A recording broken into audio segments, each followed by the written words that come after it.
Isn't it a gorgeous day? It's just too nice to try and film inside. I just thought, right, let's do some breathing outside today. I'm going to share two specific breathing techniques with you. This is following on from that earlier post that I did where I talked about rather than just breathing shallowly from your chest, bringing the belly from down here, look in your tummy,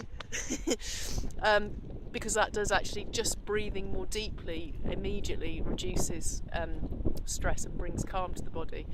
But the first technique I want to share with you is really good for those times when, okay, I'm trying to do my deep breathing, but my brain will not switch off. It's like my thoughts just take over and I've got worry head. Often that's lying in bed at night, don't know about you, early hours of the morning if something's bothering you and you just can't switch off. Every time you try and focus on the breath, thoughts crowd in again and you go back to worrying. So this one's really good for that. Not great if you have only one working nostril, if you actually struggle with breathing through both your nostrils. It is actually true that usually we are only breathing through one nostril at a time. They do close alternately for periods of time. It's like we're really only using one nostril generally. But I mean, if you've got a really heavy cold and your nose is very congested, or some people have damage in the nose whereby one nostril is blocked or both nostrils are permanently blocked all the time, this one's not going to work for you, so you have to skip to the next one. But this is a really good one if you have two functioning nostrils and you're struggling to get to sleep or to switch your brain off. So basically what you're going to do is put thumb and, I think if you're a yogi you use your little finger or your fourth finger, but to be honest with you I just use usually my third finger. So resting them on your nostrils. You can use whichever finger you like, but I quite like to have one finger going up my nose because it feels nice, and I shut the nostrils with my fingers like that, so you can press either finger into the nostril of either side. Okay, that's the basic position. And what you're going to do is close your right nostril, open the left, and breathe in. Then close that nostril, open that one, breathe out. Then you're going to breathe in through the same nostril that you just breathed out from. Close that nostril, open that one, breathe out. Breathe in through the one you just breathed out from. Close it, breathe out. Breathe in, close, open, breathe out. Breathe in. Right, the trick of this is to remember when you first start, you're just going to breathe in through the open nostril and then you go straight to the other side, because you always breathe out first and then breathe back in through the nostril you've just breathed out from, if that makes sense. And it involves a little bit of concentration, doesn't it, doing that, which is why it's so good for calming a busy brain. In fact, many people have claimed that technique is as good as taking sedatives to get you to sleep at night, because it forces you to concentrate on the physical action of breathing from one nostril to the other, as well as actually getting you to slow and deepen your breathing. So when you're doing it, you are consciously inhaling more deeply and slowly into your belly, not just into your chest, but you're using the alternate nostril action to actually force your head to focus on something very rhythmic and routine that isn't busy.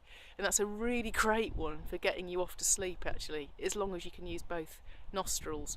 Now the other one that you can use to calm yourself, if you don't have both nostrils available for use, but also I find this one quite handy in the middle of a busy day where I'm conscious that my stress levels have just kind of gone up and up and up, and I'm kind of like in a situation where I'm just kind of like that scenario where our breathing gets very shallow, or sometimes we're aware we've even sort of started to hold our breath because I just don't want to have to face this. This one is a really good one for just gently bringing you back down to calm. And it's as simple as this. So you breathe in from your belly. So I tend to put a hand on my tummy. There we are. Let me just try and get that on. There we go. Look, yeah, hand on the tummy. So I'm feeling my stomach going in and out. I'm checking it's not just up here that my breathing's happening from. So you breathe in, nice deep breath through the nose. Feel your lungs filling up. And then you're going to imagine as you breathe out that you're coming down the stairs. So you breathe out a little bit, down one step. breathe out again, come down another step, breathe out again, come down another step. All right, now how many steps you come down till you've breathed out completely is up to you. If you're very stressed and you've noticed that you're not inhaling very deeply and you're struggling with it, maybe just 2 steps is enough to start with.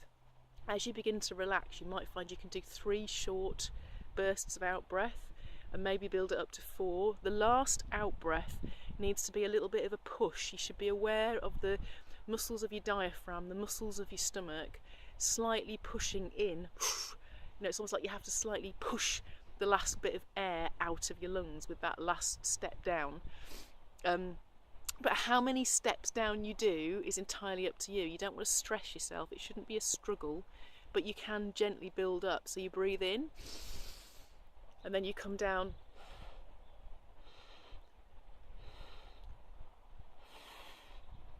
Or however many, okay? And you just keep doing that, picturing yourself plopping down the stairs in little steps.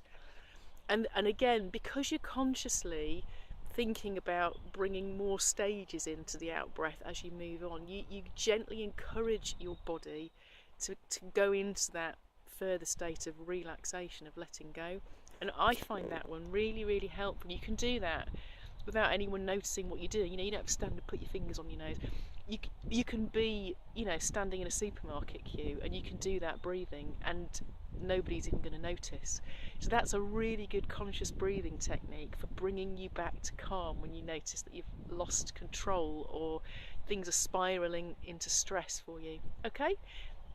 Hope you find one of those useful anyway. Happy breathing and enjoy this gorgeous sunshine if you're in it. It's gorgeous, isn't it? See you soon.